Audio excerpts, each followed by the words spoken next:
Gagawa tayo ng ating dessert na pwedeng pagkakitaan at pwede nyo pang regalo. Pwede nyo pagkakitain kahit nasa bahay lang kayo. Ang ating macarons. Pwede kayong gumamit ng nyug na pinagpigaan. 150 grams.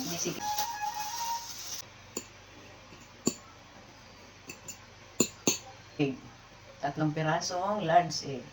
Medium pala. Tansyaan lang. Yan. Dito, tansya ko rin lang. Huwag natin masyadong ubusin para naman hindi masyadong matamis. Ayan, halo-halo na sila. Haluin lang natin.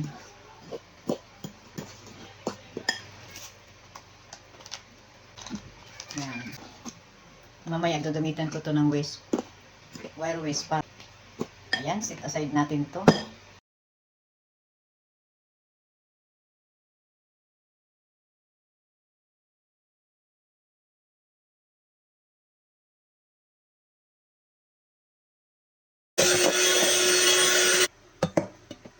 Ayan, okay na yan. Hindi na yan siya nalalaglag. Try natin kung matatapon. O, di ba hindi?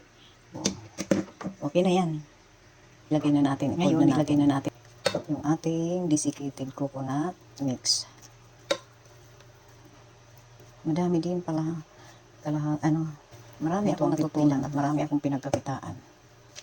Ganyan lang. Pull lang natin ito hanggang sa ma-pour ng maigi. Ayan, okay na yan. At atin nang ilalagay sa ating mga molder with parchment paper.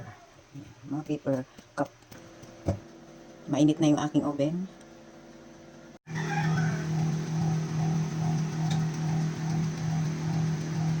Ang ganda kasi nito. Malilit kasi ito. Yung aking lagayan.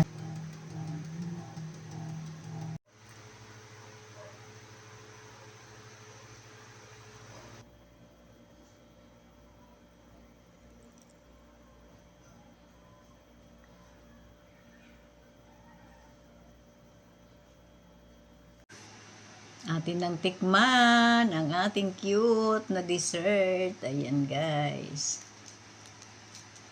Yummy yummy yan. O yan.